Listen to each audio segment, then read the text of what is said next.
Bien sûr. Désolée. Ce que je voulais juste dire sur Express D, deux choses. La première, c'est que l'âge d'or du rap français a été, on va dire, pas un argument, mais le fait qu'ils se retrouvent tous les quatre aussi. Ça a été fait par rapport à l'âge d'or du rap français, parce que c'est vrai que pour certains, ils s'étaient pas vus depuis une dizaine d'années, et que moi j'ai vraiment voulu, si on a Express D sur la tournée, on voulait Express D au complet, parce que Express D c'était ces quatre membres. C'est vrai que j'ai beaucoup insisté là-dessus, et du coup on est très très heureux d'avoir vraiment cette formation à 4, parce que ça faisait un petit moment qu'ils tournaient à 2, plus avec Woody et Kurtra. Donc ça c'est la première chose, c'est qu'on va les retrouver pour la première fois depuis longtemps sur scène à 4. Et la deuxième, c'est souligner quand même leur grande humilité dans ce milieu. Faut quand même savoir qu'Express D, faut quand même savoir que Tintin, avec son label de l'époque Phénomène Records, a quand même produit le premier album de Rof. Bien sûr. Et ça, voilà, peu de gens le savent. Et puis voilà, ils sont pas là à étaler tout ça. Express D, avec Guet-apens par exemple, Tintin et Woody, voilà, ils ont laissé vraiment un comment on dit, un héritage. Merci.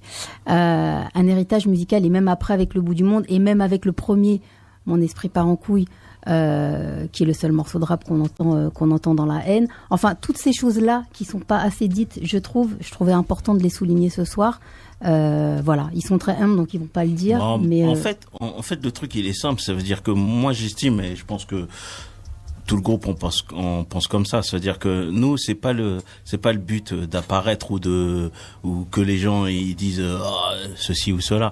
Non, c'est ce que tu es qui est important. Ta manière de penser, ta manière d'être, c'est ça qui est important. Parce que c'est ça qui apporte la musique et le hip-hop.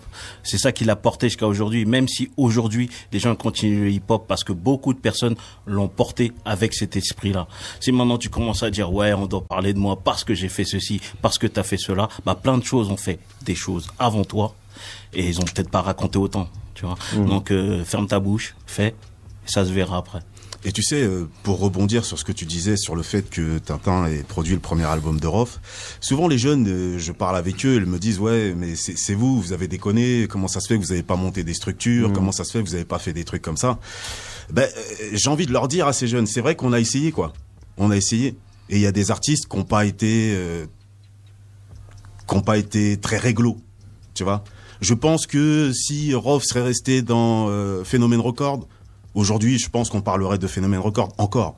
Et Phénomène Records sortirait encore des disques. Tu vois ce que je veux dire?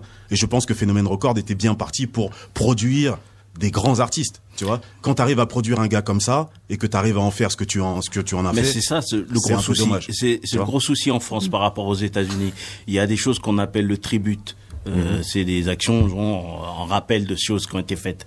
C'est un truc qui n'existe pas en France. Tu vois, c'est le mec, il arrive et il est arrivé tout seul. Quoi. Et voilà. Et lui, il dit ça. Et tout le monde pense que c'est vrai. Mais la vérité, c'est pas ça. Ah non. Tu vois. Et à part moi, je reviens pas derrière pour dire ceci ou cela. Ça sert à rien. Mais le tribute, on va le faire avec la tournée L'âge d'or, n'est-ce pas, Drive? Qu'est-ce que t'en penses, Drive? Mais moi, je voulais savoir, expression directe, est-ce que, et même les X-Men, est-ce que à l'époque où vous sortiez les fameux morceaux que vous allez jouer pendant la tournée, est-ce que vous pensiez que les morceaux ils seraient encore là aujourd'hui en 2017? En toute sincérité, non. Franchement, on pensait que on allait faire des morceaux qui ont peut-être marqué des choses bien précises, parce qu'on l'a fait dans un esprit, parce qu'on voyait que ces choses-là, c'était pas du tout raconté dans les textes qu'on entendait, sauf excepté peut-être 2 ou 3 groupes. Il y avait Ministère Hammer, voilà. Quand on a commencé avec le premier morceau de IAM où il parlait de la rue. Ouais. Voilà, c'est le premier morceau comme ça qu'on a entendu. On a dit putain, nous on vit ça. Et il raconte pas ça, tu vois. Et nous on a eu envie de raconter ça. Mais après on savait pas que des années plus tard les gens vont dire alors moi, je vais quand même mettre une version différente de ce qu'il vient de dire, parce que dans le hip-hop vraiment de début, c'est-à-dire à l'époque de AZB et compagnie, on avait une certitude qu'on allait bouffer le monde. Donc quand on faisait quelque chose, moi je partais toujours des principes de base que ça allait être marqué dans le temps. Okay. Parce qu'on avait ce truc, on se regardait toujours tous ensemble dans les trains, dans les machins, on disait, on est les armées. Tu vois ce que je veux dire? On se disait pas ouais, tu vois. il y a de l'humilité, je pense, aujourd'hui avec l'âge. Et effectivement, nous, on a toujours été, on a des valeurs communes qui font partie de l'endroit où on a grandi, qui font que, tu vois, c'est sans discussion aucune. Si t'as pas ces valeurs-là, t'es très vite, tu vois, je veux dire.